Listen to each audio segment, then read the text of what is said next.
The Kalashnikov rifle. There's been well over 100 million of these made throughout the world. It's fielded by over 80 coalition countries in the world, and it is probably by far the most prolific fighting rifle ever made for shooting bad humans.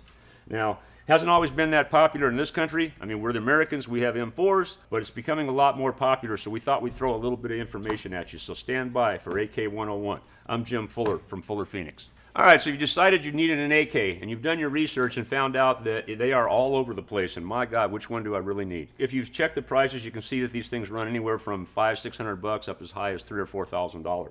Now, just like any product, there's tier structures in that, and different qualities for different things. Just because a gun costs $600, a budget gun isn't necessarily a bad gun. If you're a person that's only going to shoot 300, 400, 500 rounds a year, that gun's going to be fine for you. I'm a firm believer in the fact that you should not be denied your Second Amendment rights just because of particular financial ability. If that's what you can afford, get it. That gun is going to do the job, and that gun will work for you if you need it to work.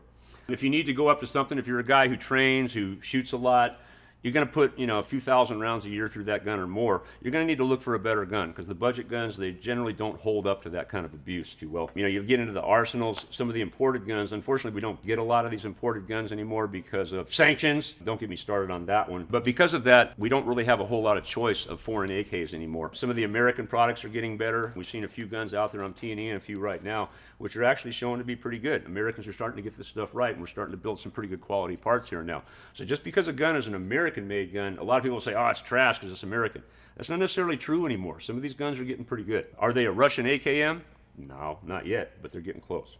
Now, of course, if you want to get into a real high-dollar gun, in the case of something like this, it may not look like much, but this is a 69 Ishmash AKM. It costs quite a bit of money just to buy the parts for this gun, and then to put it together to make it look like a period-correct gun. It's a lot of extra work other than what you would normally do to build an AK. So something like this can cost a lot of money. Now, is this something that you really need to have? If you're on a budget, you can't afford that $2,000, $2,500 price tag, you don't really need to have this if you just need a home defense gun or a plinking gun. Now, if you have the money, go ahead, buy it. You can get a nice period-correct gun. There's a lot of other things you can do, and we'll talk about that soon. Just basically understand the tiers of the gun. Even though it's a wide range, don't think that that spectrum you're on, there's going to be something in there for you that will serve the job that you need it to do. Do your research, figure out what price range you're in. One thing I would strongly suggest is stick with a 7.62 gun, particularly if it's only going to be your own AK. Much more availability for ammo and mags for that particular caliber. They make it in other calibers, which are good. I like them too. But if it's your only AK, it needs to be a 7.62. So with those in mind, look at your tiers and then figure out what price range you're in, and then start looking at what's out there. The industry has grown quite a bit in the last few years, and there's a lot of stuff on the market. So you got your AKM. You've been practicing with it. You're feeling pretty good about it, but you needed to do a little bit more. That's where we get into mods and upgrades. Now, what can we do to this gun right here without spending a whole lot of money? What we've found over the years that will work quite well, replacing the gas tube with one of the rail systems that's out there. We like the Ultimac rail. It's been around longer than most of them. It's very solid, holds zero very well. And the nice thing about that, it's about a $100 part. You can install it yourself. It's not that difficult to do. And that's going to give you about a 6.5-inch rail right here where you can put a red dot, get a light mounted on it. You can maybe even put a sling mount on it. But that right there is a very, very effective upgrade and mod that's going to give you, it's going to bring your gun into the new ages a little bit. Now, do you need more? Maybe you do. But that right there is going to be more than sufficient for any class you might want to take to have to fight. You got everything you need right there.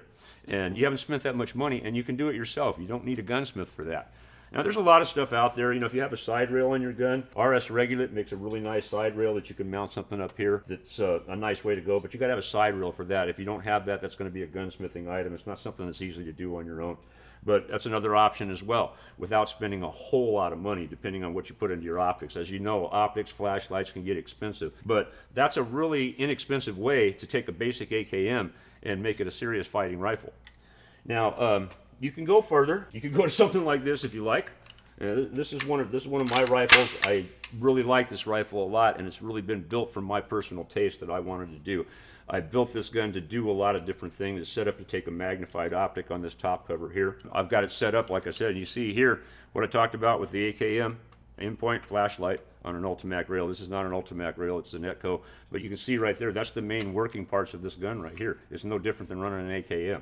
Yeah, it's a little fancier looking, it's maybe a little bit lighter for different purposes, and that's what it all is. So, this right here you'd probably be, you know, $5 grand into this gun if you were trying to build this gun right now. That's not really affordable for a lot of people. You know, I put these things together over the years, and you know, so I have them, so it's kind of nice. To summarize, again, if you've got your basic AK, adding a simple rail on there is going to give you the basic stuff that you need, or you can get crazy like we showed you down there with that 105 that's not spent. One message I want to leave you with here is when you're learning your AK and you're figuring out what you want to do with it, don't M4 the AK. That's a popular saying in the AK circles. Everybody's used to the M4. Certain things that work on the M4 don't necessarily work well on the AK. The manual of arms is completely different. If you try to run it like that and say, well, I can't run it like that. I need this huge stencil on it so I can do it like I do my M4. You're going down the wrong road when you do that, folks. Get some training, take a good AK class, do some reading, watch some videos, figure out how that gun needs to be ran. It has its own set of manual of arms. It's very simple. It's very left-handed friendly too, by the way. Keeping all that in mind, the AK can be the right gun for you to defend your house, to defend your family, and you can count your life on it. So pick out the one that's right for you, accessorize it the way you need. Don't M4 that AK. And for now, Jim Fuller from Fuller Phoenix. We'll see you on the next one.